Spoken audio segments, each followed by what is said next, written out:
Hannah Jinks is a Christian, a wife, a mother, and a Bible class teacher. She's also the creator of the MommyMe class page, where she shares Bible materials, resources, and activities that she's doing with her own children as a way to support young parents in their own home Bible studies.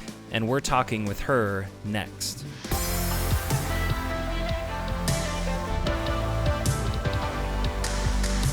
Welcome to inRoads, where we share real-world stories of digital evangelism and provide you with tips and resources to use today's technology to spread the gospel. You can learn more about us and watch our free video series at appianmedia.org. During this week's episode, we're highlighting the great work that Container Solutions, Inc. does in providing high-quality, custom-engineered packaging solutions, including camera and equipment cases, the same ones that we took with us on our recent production trip to Turkey. We'll talk more about them later in the show. So Hannah Jinks is just a Christian mother trying to help other parents train their children to know and love the Lord, and we're thrilled to talk with you today, Hannah. Thank you so much for joining us. Thank you so much for having me. My kids were asking me if I was going to meet Barry. They were asking. They love watching. His hat are the popular ones. He is. We don't have the hat with us. I know. If the hat was here, that would probably suffice. But I'm thrilled to know that he's being recognized as the celebrity that he is. It's right. Well, he is a children's celebrity. It's true. With lessons from the land. It's true. You've got Barney, you've got the Wiggles, and you've got Barry. Barry and Barney just go together. That just awesome. Makes sense. So Hannah, I want to know, and I'd love for you to share with our listeners, just tell us a little bit about yourself and about your family, about your kids. Yeah. Okay. So I'm Hannah Jinks. I am married to Edward, and we have 3 kids. We have a daughter named Erilyn, and she's 6. She's in 1st grade. And we have a daughter named Ellie Joy. She is 4 and is in kindergarten/preschool. We're kind of doing a little bit of both. And then I have another Edward the 5th, actually, and he is 1.5 years. And so his day is mostly just spent getting into trouble. Sounds about right. Yeah. We can Sounds like my family. Yep, exactly right. Well, that's awesome. So for those who may not already be familiar, describe for us what MommyMe is. How did it start, and what has it become? Yeah. So when I had my second daughter, Ellie, I heard of the need. I learned that there was a need for a nursery and preschool Bible class teacher at the congregation where we were worshiping, and I felt like I needed to help out with that. But Ellie was only 6 months old, and Erilyn was just a little over 2, and so I was very overwhelmed at the thought of going back and being back in the classroom again with 2 little ones, but the need was there. And so I was trying to figure out a way to make that work.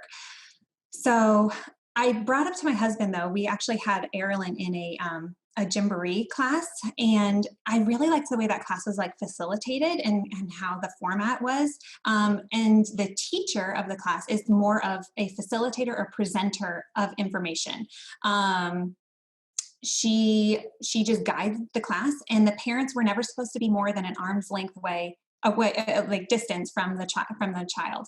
And so I really liked the idea that the parents were there, and the parents were actually guiding the children through the class. And the teacher, she didn't really have a lot of direct involvement in the kids. She just kind of presented the information, and it was up to us to take our child and actually do it with them. And so I kind of wanted to try to bring that format into a Bible class. And I saw a lot of benefits coming from that, or potentially coming from that. And so I took my 2 children, and I had a lot of other mothers in there, and I sat down and I presented material, and I tried to just parent my own children and focus on my own children. Eventually I ended up bringing some helpers in because I realized I couldn't really do both. But it was really great because having the parents in the classroom with the children also gave the parents the information that we were going over in class. And it was my goal to encourage them to be able to take that home and then be able to review it and do it. They now know the songs, they now know the memory verses, they now know the 17 time periods, and they can do that at home with their children, just like we're doing it in Bible class. I tried to keep Bible class format really easy and simple so that it could just be exactly repeated at home, with the parent and child. Kind of with that, in talking about that and planning that, I had a few friends want to know about like the nitty-gritty details, like how are you setting up and having all these parents and adults in the classroom with the kids. So I started an email chain where I just kind of like was recording how the classes were going and sharing like, okay, well, this week we changed it and did it this way, or this week we changed it and did it that way. And that email chain was kind of getting long. It was like 10 or 15 people on that. So I said, you know what, let me just put this on a Facebook page and share there. And that way people can come and go as they want. And that was great. The 10 or 15 people on my email chain did go over and follow that Facebook page, but so did a lot of other people. And it became like kind of just way more than what I ever expected it to be, and turned into also like a different audience. I was initially presenting material or sharing material for teachers who are looking to implement that same MommyMe format in their Bible classes. But then I also got a bunch of parents who were there looking just for information of, okay, how do I teach my child the Bible at home? And which was kind of the whole point of the Bible class to begin with, was to be able to share that and encourage parents to take that and do that on their own. So it kind of turned into something I definitely was not planning or expecting it to, but I feel very honored and very excited to be able to share something that I'm passionate with, which is teaching children the Bible. Now, on your Facebook page, you have a description of what this page is.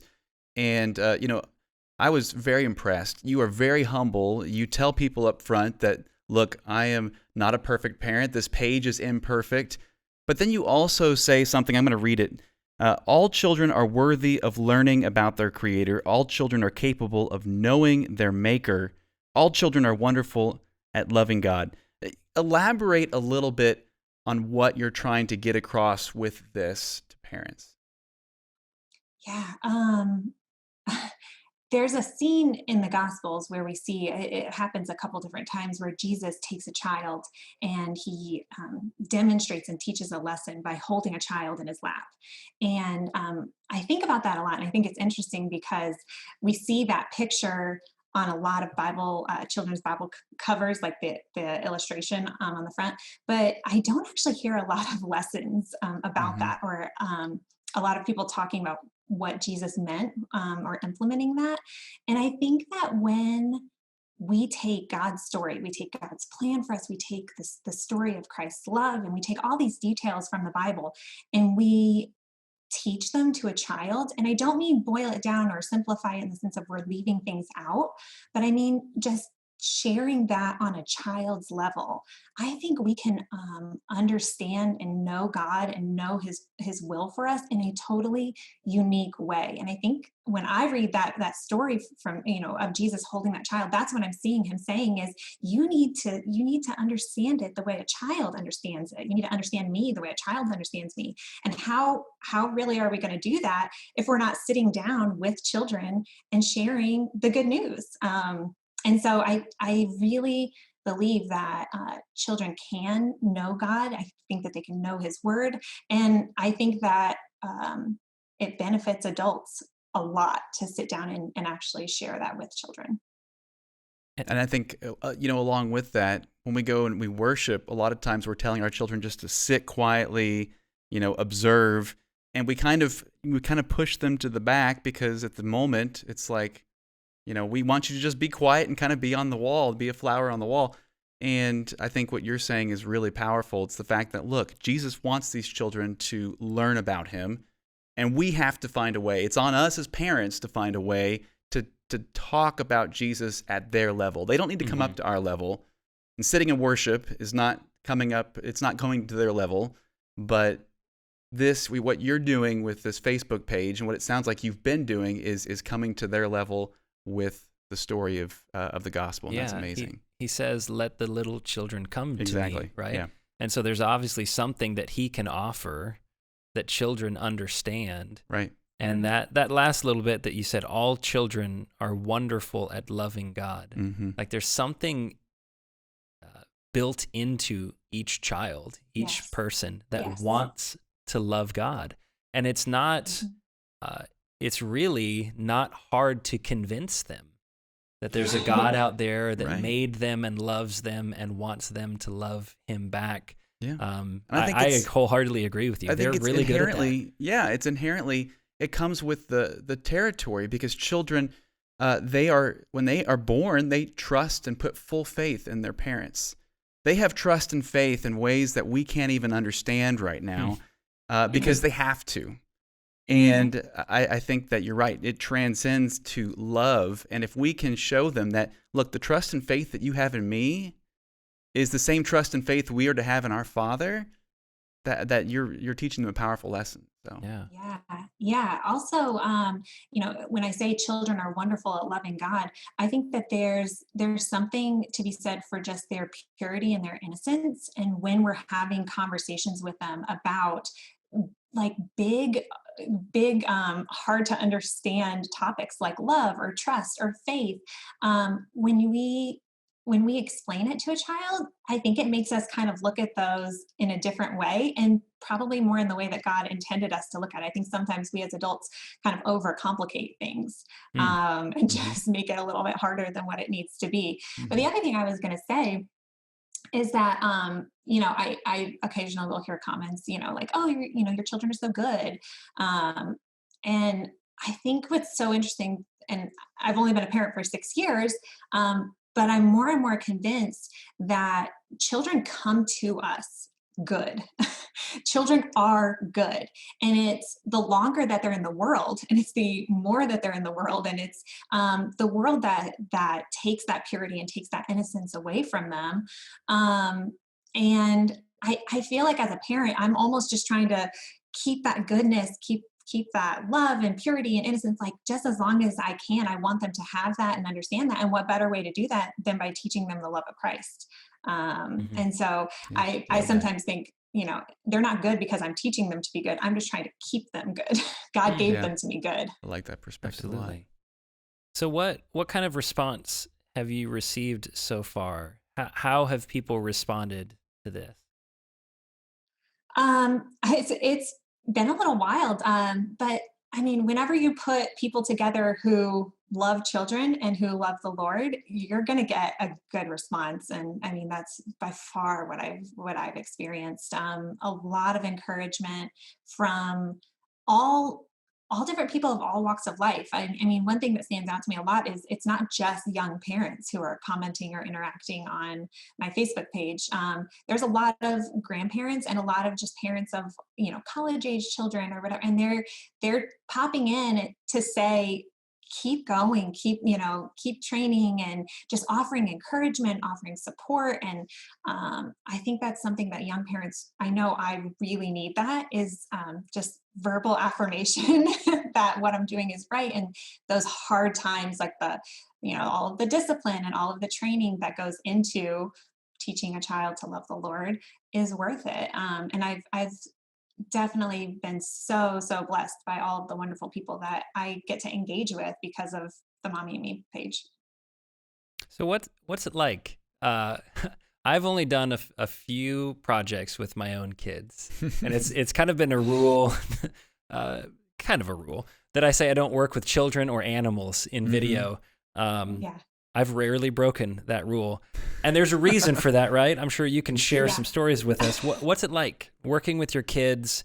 And why do you think it's beneficial that you actually show that interaction?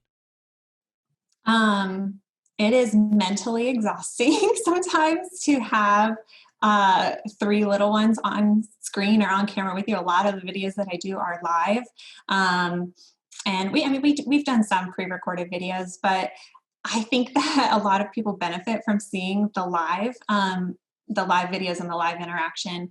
I sometimes question, almost every time I feel like I question, all right, is this really the best thing for us to be doing right now? Maybe I should just do one-on-one but the fact is, the MommyMe page has never been something that I am creating content for. I don't love the word content when it comes to my Facebook page, just because it kind of gives the idea that I'm making it for that purpose.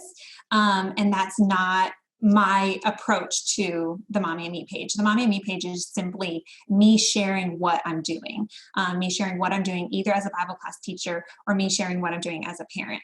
And what better way to accomplish that goal than by doing a live video and allowing people to see that interaction. And I think people are encouraged when they see all the imperfections, the fact that there's a lot of wiggling going on, and there's interrupting, or there's fussing or crying or dropping of Cheerios, or like whatever it is, like those things happen all the time. But I think it makes it maybe less intimidating for parents to want to do Bible time with their own kids at home, because it's not this perfect scene. And I never want anyone to think that my Bible time with my children just is this somehow idealistic view. It's imperfect, and yet I think that's how God intended it to be. It's just normal life, like just teaching and sharing God's word and involving that in our normal day-to-day life. So day-to-day parenting is messy and loud, and that's kind of what my videos are.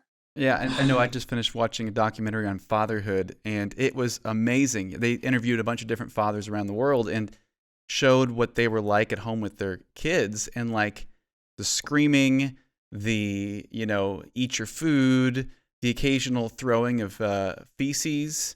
It happens. Wow. And I'm like, all right, I guess I'm not the only one out there that's struggling through this. I mean, so I think I can imagine the people that are watching your page are like, okay, they look at you and go, wow, she must have it together. And then they see your kids squirming a little bit and they go, okay, she's normal like the rest of us. And that's got to be a helpful, encouraging thing for all parents to. Yeah. I know when my wife has talked to other women at church, and they've said, oh yeah, we've been through that. She feels better about the situation. Yeah. It's when we live in our own little worlds and think I'm the only one that's going through this with my kids. Yeah. That we start to struggle. I'm the only one with children that misbehave on occasion. And it does when I've done videos with my kids, and I don't think I put the disclaimer, but it should be said, like, viewer discretion advised. I love my kids. And they are so much fun. But I have to constantly remind myself that I am a child to our Heavenly Father. Mm-hmm. And he probably many times looks at me and go, would he just settle down? Yeah. Would he settle down and listen? He's throwing a tantrum right now. He's not getting this. And yet he's still patient with us to present the word and give us what we need. So the fact that you don't sugarcoat your interactions with your kids aren't actors. They're real kids, and they need this, and their imperfections remind us of our own and how much we all need this. Yeah. So keep it up. Yeah. Keep it up. So Hannah, let me ask you, you recently partnered with another great group, Creation to Revelation, and you've created a really great new resource called Glean Together Genesis Workbook. Talk a little bit about that partnership. Yeah, that was so exciting. Again, kind of like the MommyMe Facebook page. I feel like I'm just taking something that I'm already doing with my children. As my oldest daughter gets older, the type of Bible time changes, obviously. You begin to maybe sing a few less songs, or, maybe you're still singing the same songs, but you're just adding other things into it. So she can write now and she can read now. And so I'm kind of adapting our Bible time and trying to work some of those skills in. Also, due to COVID and the pandemic and all that, I am homeschooling this year for the first time, and that wasn't kind of on our plan. And so I wanted to have a resource for myself to work in some of these school skills, tracing and writing and copying, thought questions. And I wanted to create something for Erilyn to do during school time, but that would also be having us open the Bible and learn the Bible together. And I think a lot of whether it's workbooks or whether it's children's Bible story books, those are all wonderful and all great. But ultimately, I really want to open the Word of God with my child, and I don't want to be intimidated to do that. So it was also kind of born out of the example my parents in how they led our family Bible time. Very frequently, I'm the oldest of 6 kids.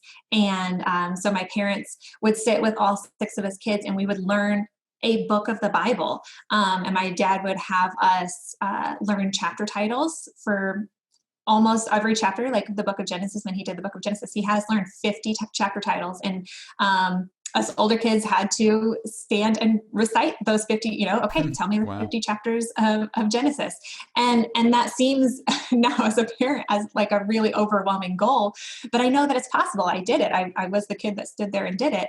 And so I'm so thankful for that example that they had. And I want to implement that now with my children. I want to open my Bible. I want to read to them from the Bible, and then I want to help them learn it themselves and be able to, present it themselves. So working with Creation to Revelation is always such a pleasure. And, they're just a great family and a great business. The illustrations that Brian brought to that, that was my idea. And in taking it to him and sharing that idea with him, just the level that he can bring it to, like he's the one who does all the design work and all of the illustrations and that kind of, and he just does such a fantastic job. I feel like, I could do it with a notebook paper in my Bible, but this was a lot nicer.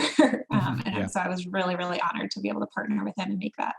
That's fantastic. So I will tease an upcoming episode. We will actually talk with Brian and with Joey about Creation to Revelation, and they're doing some exceptionally awesome stuff. Yeah. And a theme of the next couple of episodes is this the desire of ours to really highlight good work that's being done for kids. Yeah. And so you obviously were one of our first stops. We're really excited about both of what you guys are doing. So get your hands on that. Where can they go to get that workbook that you guys have created? It's being sold on Brian's website, so creationtorevelation.com, and you can just go under products and it's listed there. They are just fantastic, and there's a lot of other things that they have available that my kids have and use on a daily basis. So Creation to Revelation is just such a blessing in our lives. Awesome. Well, tell you what, after the break, we're going to hear more from Hannah about some of the Bible resources that she recommends. And then she'll share some practical tips for parents about leading Bible studies at home. I'm looking forward to that. Yeah. Okay, so let's talk about this week's sponsor, Container Solutions, Inc. CSI makes custom engineered packaging solutions for big and small industries, manufacturing, automotive, military, and even camera gear. Yeah, that's right. These guys provided exceptional hard cases with inserts to allow us to safely transport our gear overseas, and they were incredible. You give them the measurements for your specific needs, and they can use foam, plastic, steel, you name it, and make packaging for your product. Yeah, CSI is a proud sponsor of the inRoads podcast and of Appian Media, and we're thrilled to work with them. They were such a blessing to us. You can learn more about them at containersolutionsinc.com. Check them out. So today we're talking resources for children on the podcast. Speaking of a great resource for children, if you haven't already checked out one of Appian Media's other podcasts, Listen, My Children is now available.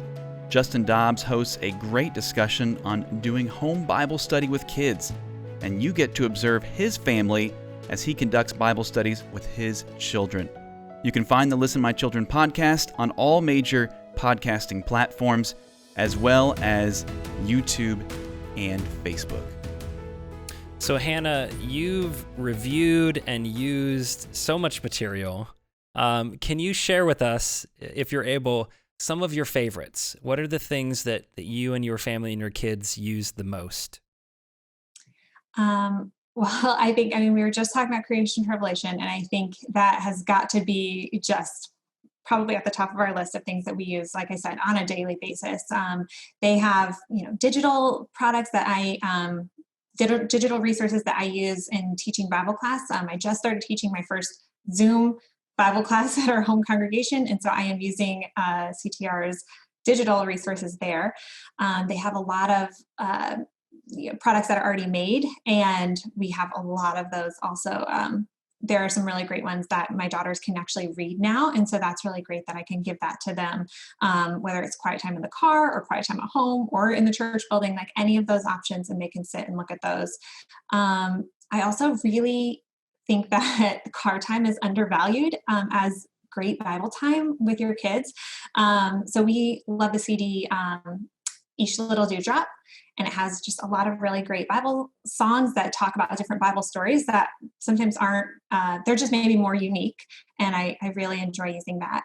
I'd say maybe as a parent, this isn't something I use or I give to my child, but the Bob Waldron books are something that my husband and I have both used. My parents used that a lot growing up, and just his 17 time period format. He has a little booklet called the 3-cycle approach, and that is kind of the basis for how Eddie and I are teaching our children and kind of like organize their Bible knowledge. So we're constantly going over the 17 time periods. We use that a lot. And then I think the last thing that has been super helpful, well, not the last thing like ever, but the last thing I can think of right now, is a little book that I got on Amazon called Favorite Action Bible Verses. It's like $12 on Amazon.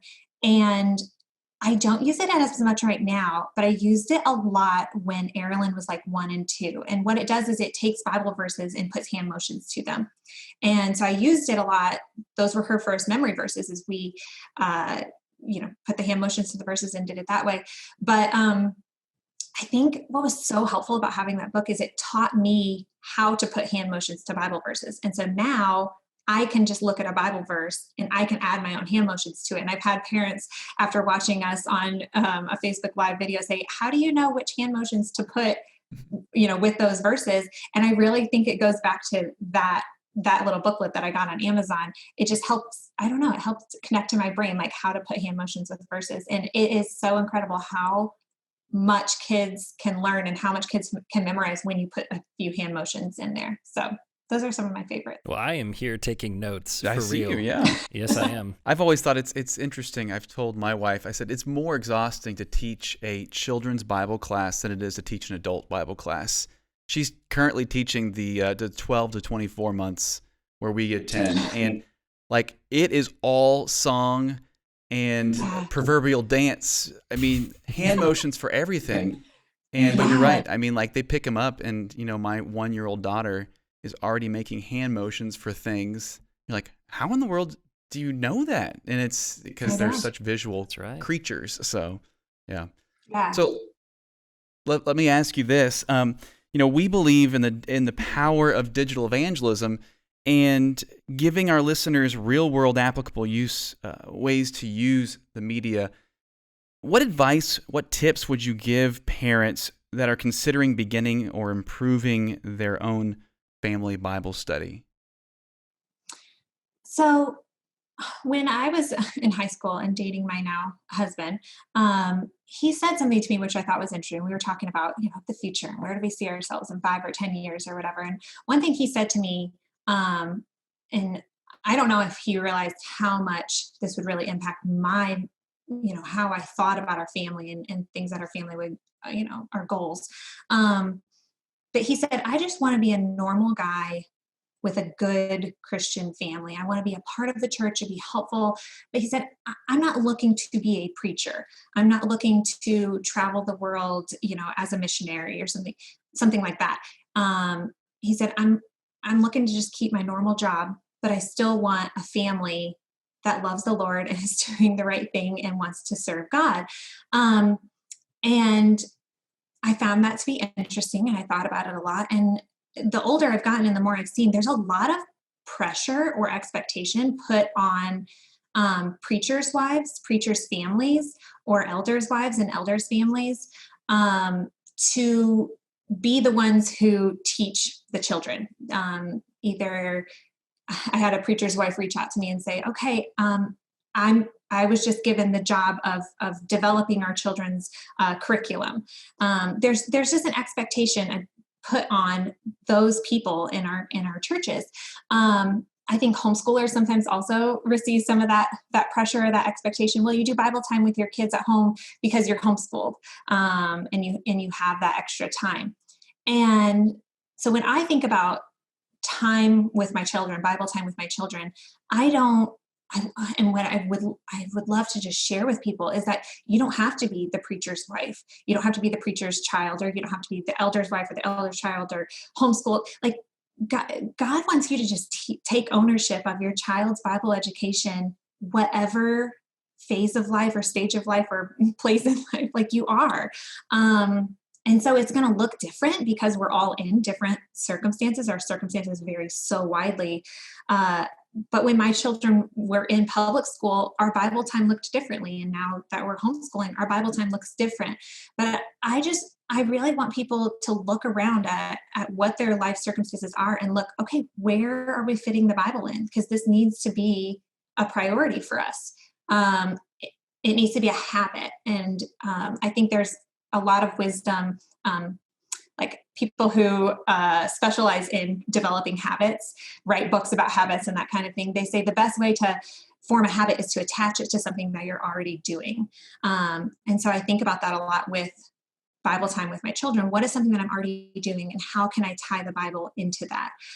So changing diapers is something that you have to do as a parent. That's just part of something you are going to be doing on a regular basis. And so when you're changing your child's diaper, maybe that's when you go over your memory verse, or maybe that's when you sing the books of the Bible. You're going to have a regular bath time. Or like I said, car time, I feel like is really underrated. That's a time where they are strapped in a car seat and they can't move. So you have them there and you have the opportunity to sing with them or review with them. And there's just a lot of opportunities in our days where we can attach Bible time. I think about in Deuteronomy 6, where Moses is talking to the people and he's encouraging the parents. He's saying, he's not saying teach the law to your children from 8 to 9 every morning and then you're done and you can receive your little child. He's saying when you walk by the way, when you are coming in your house, when you're leaving your house, like this is just part of your life. And so when I look at my life, I want to try to pick out times where I can on a regular basis involve the Bible in my discussions with my kids. And I think it makes it less overwhelming when we think of it that way, of just tying Bible time onto something that we're already doing. And I would love to just be able to encourage parents to do that more. I'm going to ask you a question. I'm going to go off script here. Wait, there's a script? Right. I didn't give it to you. No, so you mentioned it earlier, and I was very interested to hear you say it, but like, you guys, you and your husband didn't foresee you all homeschooling, but of course now with COVID, everybody's homeschooling. I'm at the place where I have my son is in preschool, but now we're kind of talking about homeschool versus not homeschool. What are your thoughts about your experiences homeschooling, and especially in regards to, if we are supposed to be part of our children's lives all the time and constantly be talking to them about the Bible, to send them off for a long period of time, 5 days a week, where they aren't necessarily getting exposed to the Bible. I don't know. I'm just curious what your thoughts are about that. Well, that is something I could talk to you about for a really long time. So I have a lot of thoughts on it. And I think ultimately there is just not one right answer. And I think that's something parents just really need to understand, is that everyone is going to just make this decision a little bit differently. I was homeschooled.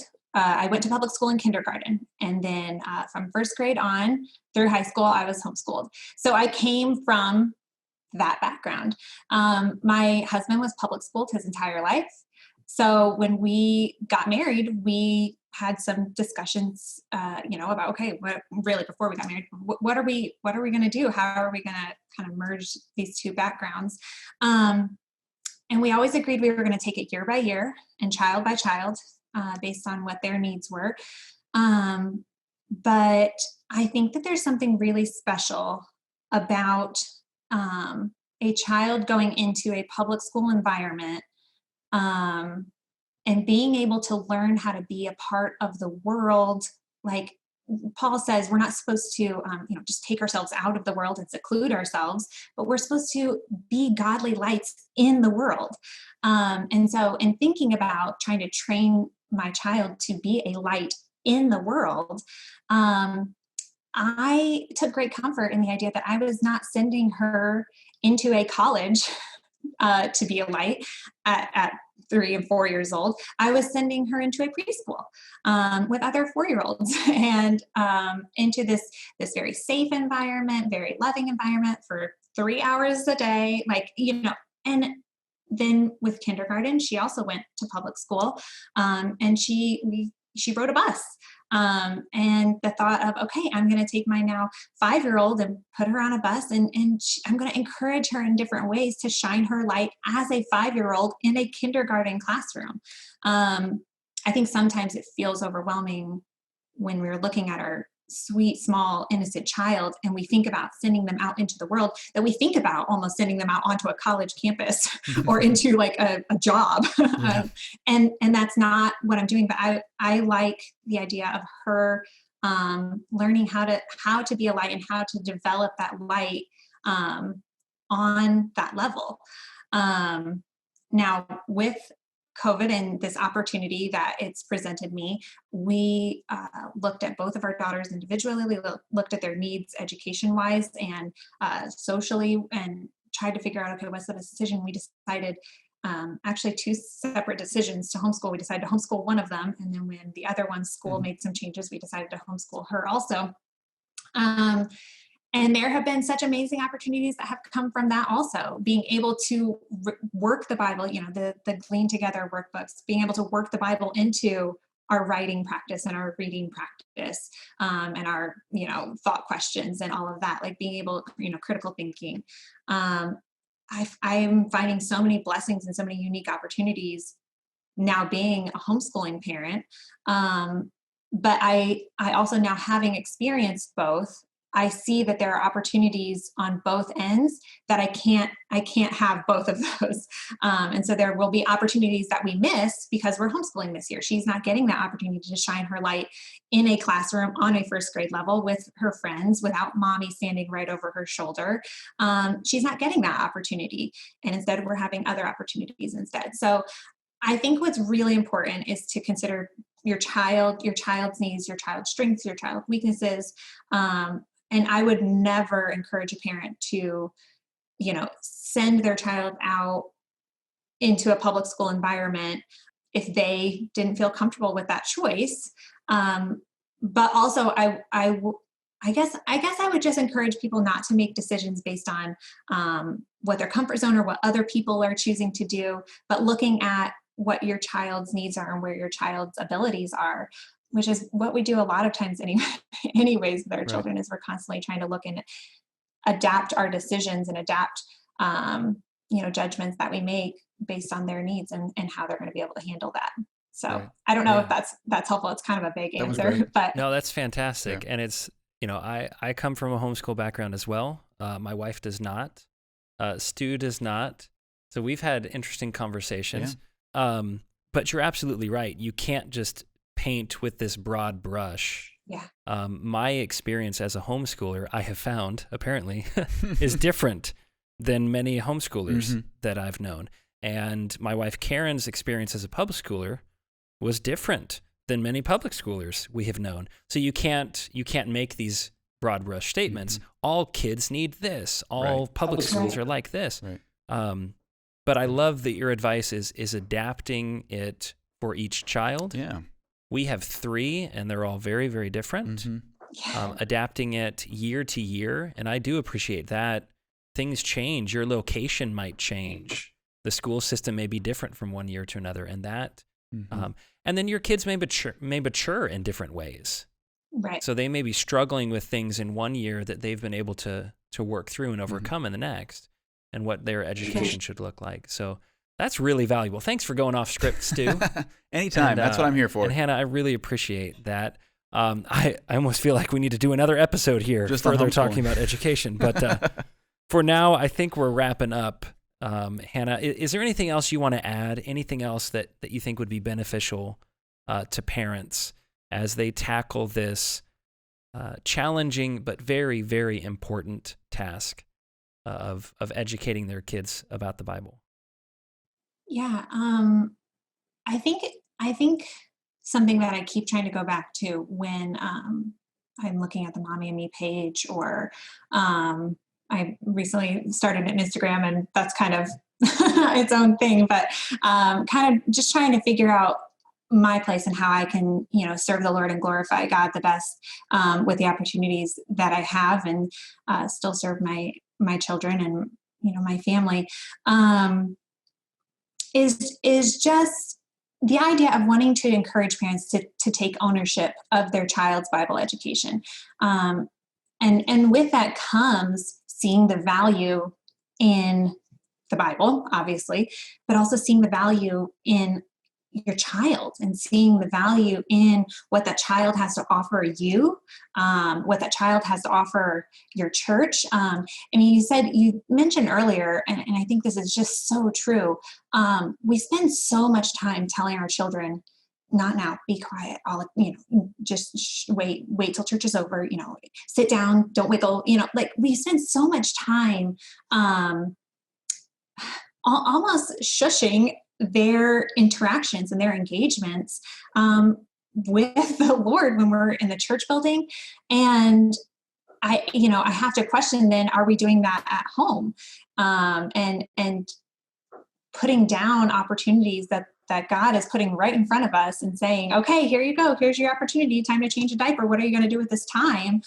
And I just want parents to be able to take ownership of that and realize that that's their role. That's their role that God has given them. And it is such a blessing. It's not this heavy burden. And if we view it that way, then we're not going to want to do it. But if we view it as this blessing, God has given me a soul to take care of and to nurture.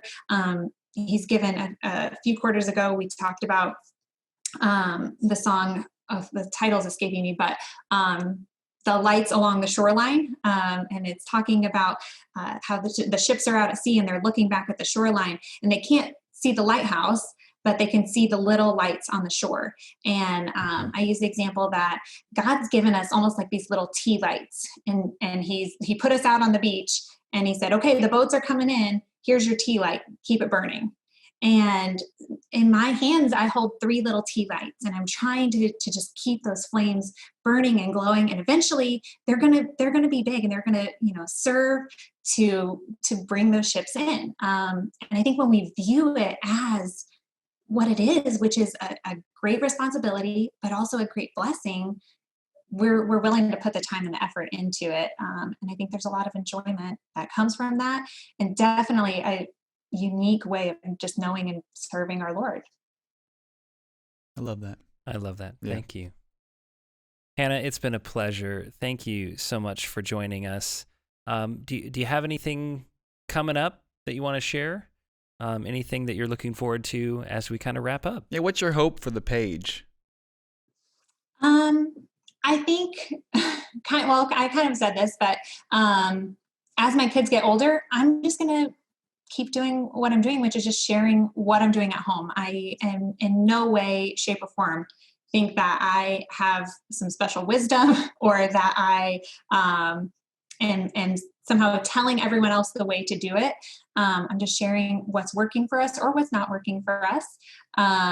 And I'm hopeful that I'm going to just continue to do that, and it's going to change and adapt as my children change and adapt, and as our family situation changes, whether they're going back to public school or whether we continue homeschooling, or whatever that looks like, whether I'm teaching Bible class or not. I'm just going to plan to keep sharing what I'm doing and hope that people gain encouragement from that. And I am working on another Glean Together workbook with CTR, Creation to Revelation.